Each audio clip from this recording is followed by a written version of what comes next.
Good morning! Katatapos lang na naman ng ulan. 'Di ba sunod-sunod nga yung bagyo. So guys and girls, ano ba yung ginagawa ko pag ganito yung panahon na umuulan-ulan? So nag-start na tayo di ba ng mga nakaraang video, naglilipat tayo. Ang pinaka next na challenge naman, paano magpakain kasi dry feeding ang ginagawa ko. Pagkatapos paano magpainom sa kalagitnaan ng mga ganitong pagkakataon na maulan. So guys, ibutin natin to kung anong ginagawa ko. Tapos naman kung anong tulong na nagagawa ko. Tapos naman, tingnan natin yung mga bagong lugar ng mga alaga na pinaglipatan na naman natin.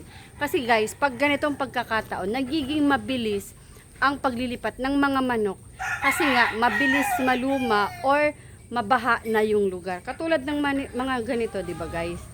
Di ba nung nakaraan, kalilipat lang natin ng mga alagang manok, di ba? Yung mga nandito, kalilipat lang yan. Kaso, tingnan nyo guys, hindi pa nga nila nauubos. Kailangan na natin silang ilipat kasi nagiging mabaha na. At saka syempre yung putik at saka yung kanilang ipot, nagkakahalo-halo. Magiging sanhi yun ng risk nila na magkasakit kasi mamikrobyo na or mabakterya na. So guys, yun ang ating kwentuhan ngayong umaga kung paano ko harapin yung mga challenges pag ganitong pagkakataon dito sa aming bakuran. O guys, isa sa mga sample natin yung ganito na kailangan ng ilipat. 'Di ba sila Miss Yu at saka si Choy Choy? Ayan, ayan sila oh. Nandito na sila sa bagong lugar na mayroong magandang mga damo. Ayan. Pero kamakailan lang galing sila dito. Ayan. Ayan o. Nahalo-halo na nila yung damo sa putik. Kasi masyadong maulan dito sa amin. So no choice, kailangan na silang ilipat sa mas magandang lugar. Kaya nandito na. Bukod pa sa mga nandito sa labas na sila Choy Choy, nandito rin yung iba pa nating mga alaga. Kasi kailangan na nilang ilipat. So for example dito, 'di ba? Yan ang nangyari. Yan yung lugar nila. Ito, natuyo na to. Ito yung mga pinanggalingan nila. Ito naman, yung kakalipatan na lang. Imagine nyo guys ha. Kakalipatan pa lang, no? Kakalipatan. So, ito pa nga lang, oh. Bagong lipat pa lang sila. Pero, kung makikita nyo, masyado na siyang gamit. Madumi, maburak, maputik, may ipot na nahalo na. Pero kung mapapansin nyo, green pa yung mga damo. Kasi nga, bagong lipat pa lang sila. Compared doon sa mga kulay brown na daldal na talaga ng mga damo. Ito, kailangan silang ilipat dahil nga madumi na masyado. So, ito na yan sila. Yan na. Yan yung kanilang lugar. Ito, sila BFF. Ayan.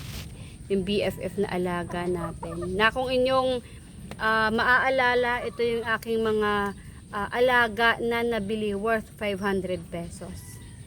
So, 500 pesos yung isa dyan, tapos yung isa naman is binigay na sa akin. So, ito ay galing sa Agilahas GF. Isa rin guys sa mga nagiging problema ko na kinakaharap pag nagpapakain is, pag maulan, is yung kailangan mong madaliin na silang kumain. Kasi dalawa ang mangyayari. It's either kumain sila ng dry food na nagkaroon ng sabaw, or dahil sa nagmamadali din sila, minsan pag natapon, ayan katulad dito, hindi na nila mapakinabangan talaga kasi nagtutunaw sila sa tubig. I mean, nagkakagutay-gutay sila. So ayun, hindi masyado nakakakain yung mga alaga. Pero yan, kaya pa nilang pagtiisan yan. Baliktarin ko lang yung cam para makita nyo kung ano yung tinuturo ko. So guys, katulad nyan, no? Katulad nyan. Yan. Oh. Makain sila, natamaan nilang kainan, natapon. Kung walang ulan, kaya pa nilang kainin to. Pero dahil nga nabasa, yung iba kinakain nila, yung iba hindi. Tapos mabilis na lang ito, ayan o, mabilis na lang siyang maghiwa-hiwalay or madurog. Ayan o. Nakikita nyo ba? Madudurog siya. So it's either, dahil bago sa paningin ng manok, hahayaan na lang nilang ganyan yan. Minsan kinakain, minsan hindi. So, ganon. Ganon ang nangyayari pag nauulanan yung pagkain.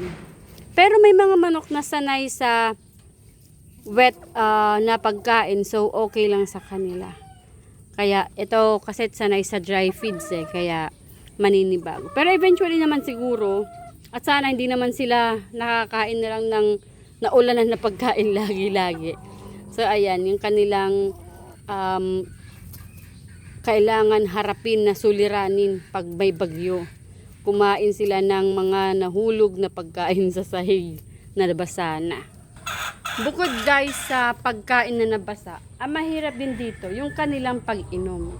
Kasi syempre katulad nito, madumi yung lugar nila, 'di ba? Ayan.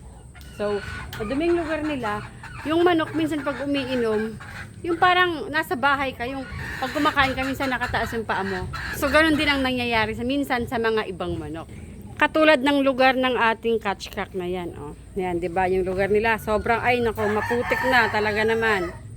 Tingnan mo yung kanilang mga paa, oh. Oh, 'di ba? Ang ganda-ganda niya, pero yung paa niya, nako po. Ayan, 'di ba? So katulad nito, kanina nakita ko siya uminom, yung kanyang paa inakyat diyan, oh. Yung putik, mayayari mapupunta diyan. Pag mapunta dito yung putik, madudumihan, pagkainom bakterya. Ganyan ang nangyayari. So, kailangan na nating ilipat ito. Itong pen nila, kailangan na nating ilipat para hindi naman sila masyadong mababad sa maduming lugar. Guys, diba ito yung lugar nila?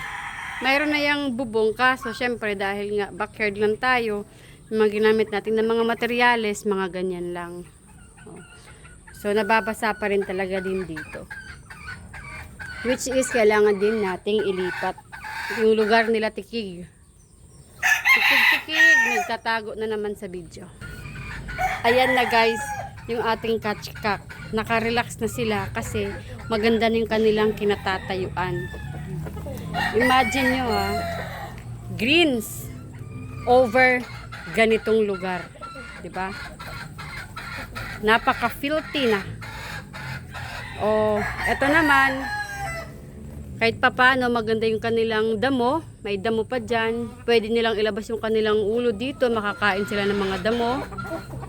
Ayan. Safe din naman sila sa ulan kasi maganda nga naman kahit papaano mayroon silang bubong na matatawag. Ayan, at saka syempre yung kanilang pugad, katulad niyan, oh, nadadala ng kanilang mga paa, yung kanilang dumi, so napupunta dito. Malilinis na rin yan sa panahon na darating. So yan, okay na.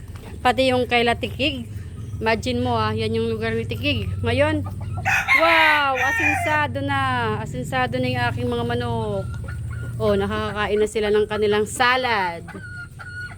Hindi ba?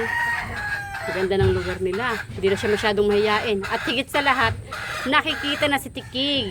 Kasi pag doon, halos kasing kulay lang ni Tikig yung lugar. Pero eto, lumalabas yung kanyang kulay, kaya nakikita natin siya na maganda yung kanyang pagkaging manok.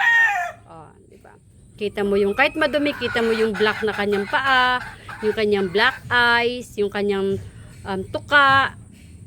Yan, syempre yung kanyang partner na isang naked neck cobra na babae. Ayan, pulet pa lang. Isang tandang, isang pulit yung nandito sa bagong lipat na flying pen. Okay, so eto na yon. Tingnan nyo naman kung hindi pa ililipat yan yung kanilang mga hapunan, masyadong madumi. So, kahit papano yung kanilang lugar, bago na sa kanilang paningin, at higit sa lahat, makakakain sila ng sariwang damo. Guys, isa rin sa nagiging problema ko pag ganito yung panahon ay yung mga itlog. Katulad nito, 'di ba?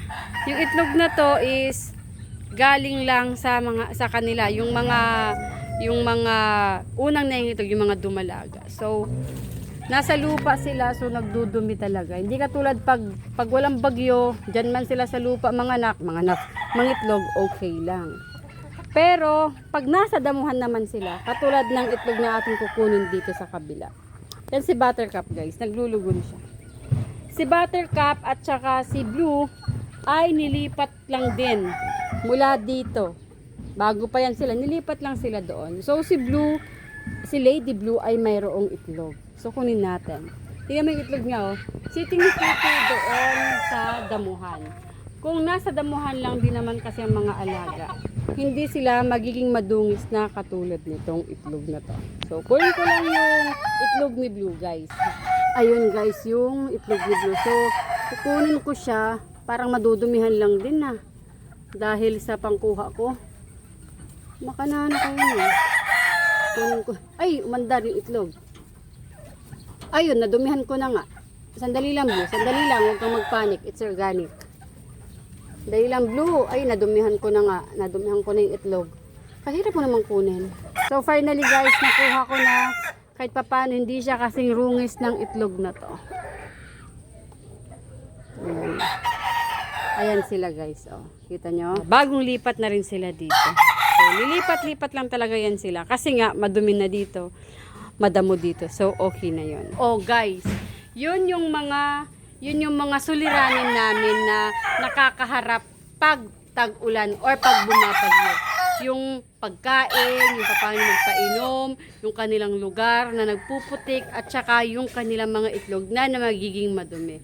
Kaya kailangan attentive tayo or binibigyan talaga natin ng oras yung mga alaga natin para pag malinis, kahit paano malinis yung lugar nila kahit umuulan or bumabagyo, iwas pa rin sila sa sakit.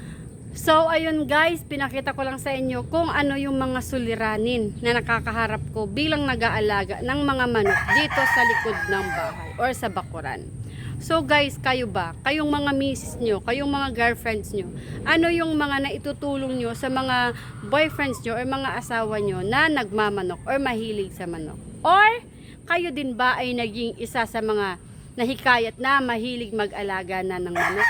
Comment down below guys para mapag-usapan naman natin yung mga suliranin na nakakaharap ko at nakakaharap nyo. So guys, hanggang sa susunod ulit, sana sa susunod na video, hindi na tayo binabagyo or inuulan para mas maganda pa yung ating usapan. So, hanggang sa muli!